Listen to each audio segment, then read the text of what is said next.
guys, welcome back to my channel and back to my series Cravings, where I'm sharing with you quick and easy recipes that you can recreate at home should you wish to treat yourself, because I know I'm loving my little treats at the moment. In this episode, I'm showing you how to make Millionaire's shortbread.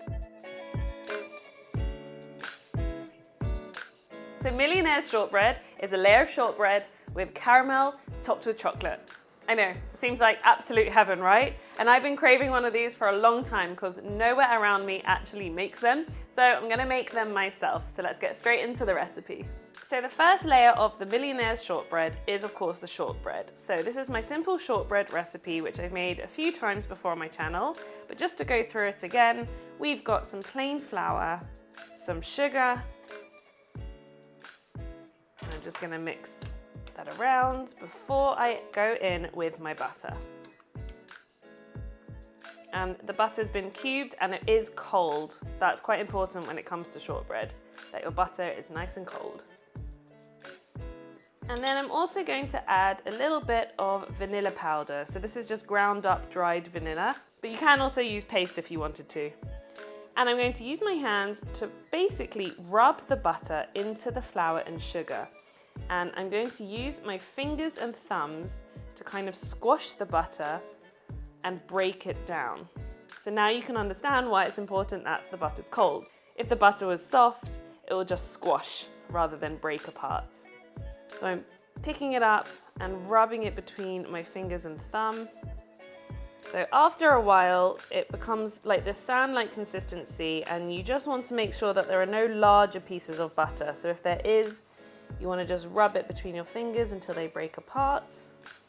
And then once you get to this consistency, you can actually start squashing the dough together like so to form the shortbread dough. And I'm just going to press it with my hand against the side of the bowl so it all comes together.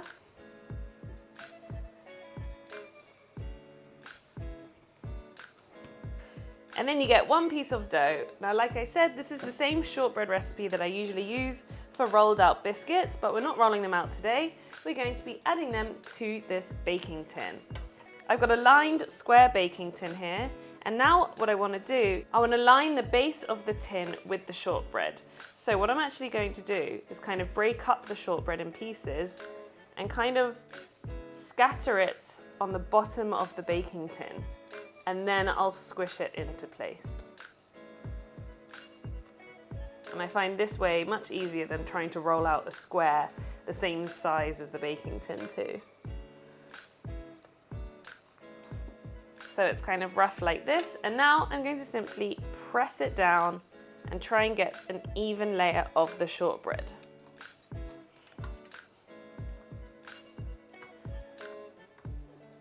So making sure that the shortbread is very much in the corners and along the sides of the tin, trying to get it as even as possible. And just to make it even more flat, I've got a spoon, which I'm just going to press over the top, just to really, really compress it.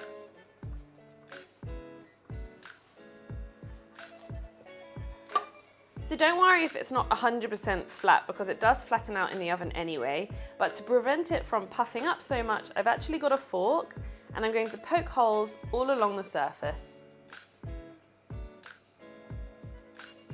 And this will just prevent the shortbread from rising in certain areas and should bake it nice and flat. So this is now ready for the oven. It's going to go in at 160 degrees Celsius with a fan for about 20 minutes until the biscuit is turning nice and golden brown.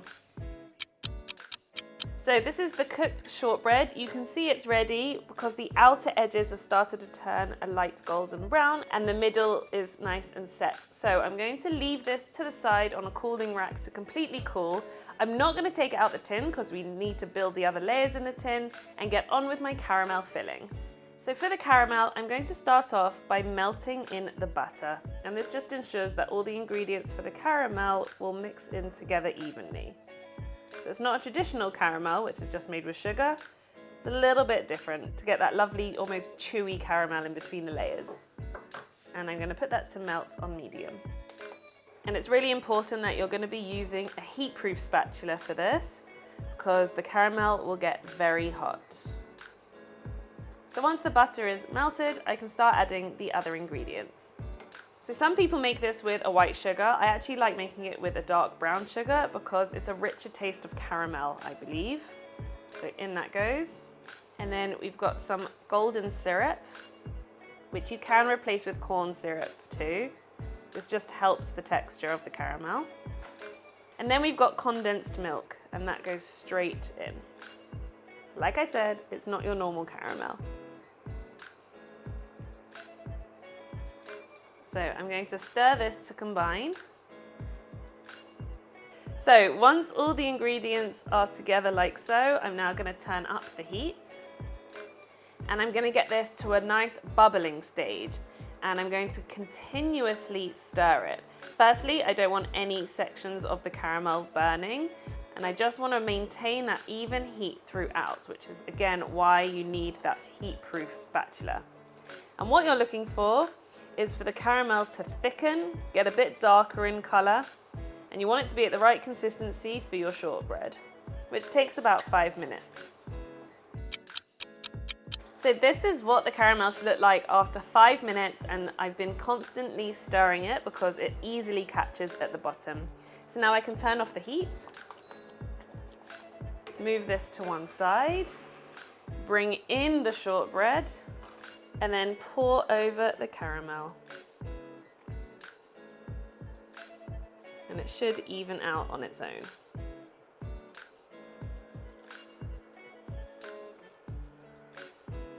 And I forgot to mention, even though it's quite obvious when working with caramel, caramel is very hot, so be careful and do not touch it. As tempting as it is to try the caramel, do not, it's gonna burn you. We now need to leave this to completely set for about an hour before we add our final layer of chocolate. So the caramel on the shortbread has had time to set, and if I gently press it, it's got like a nice firm skin. So what I've done here is got this cream nice and steaming, and I'm going to add in my chocolate. And I'm just going to use a spatula to mix in the chocolate, and the heat of the cream will melt the chocolate in. Some people don't use ganache, they actually just go straight on with melted chocolate. I prefer using ganache because it has an extra softness to the bite. And I think it just goes really well with the caramel and biscuit. But if you wanted, you can just melt chocolate and pour it on top of the caramel. And when all the chocolate is melted in, I can pour it on top of the caramel.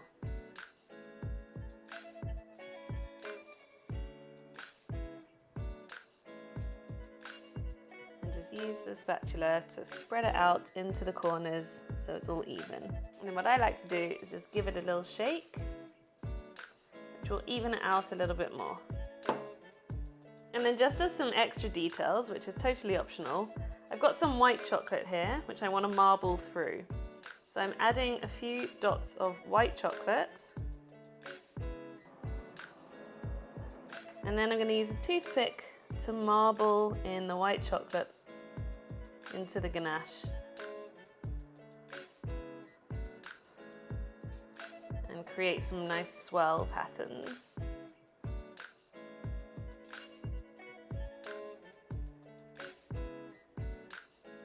And then I'm going to put this in the fridge for at least 2 hours so the whole thing can set before I cut it up. So these have now been setting in the fridge for a couple of hours. The ganache is completely set, so now I can take this out the tin. Wow, and I can't wait to reveal the layers on the inside.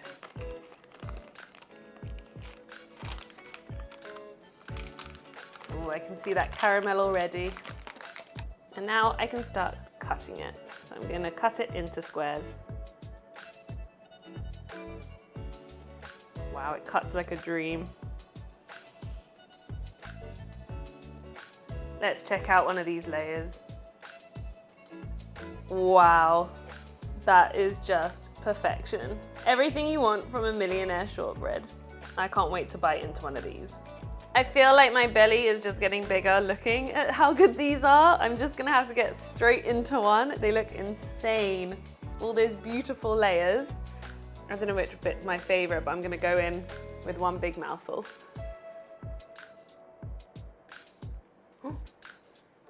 Mmm.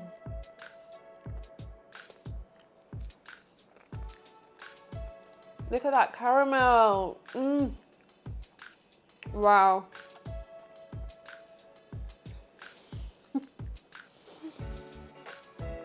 Okay, they're pretty big squares, so if you are making them, I recommend cutting a little bit smaller, but I'll probably finish the whole one. Absolutely delicious. Do you know what I think would also really make it? Is either a sprinkling of salt on the top or maybe half a teaspoon of salt in the caramel. Absolutely delicious. Try them out. I've put the recipe in the description box below. Don't forget to check out my other tutorials and recipes on the series of Cravings and more, and we'll see you very soon.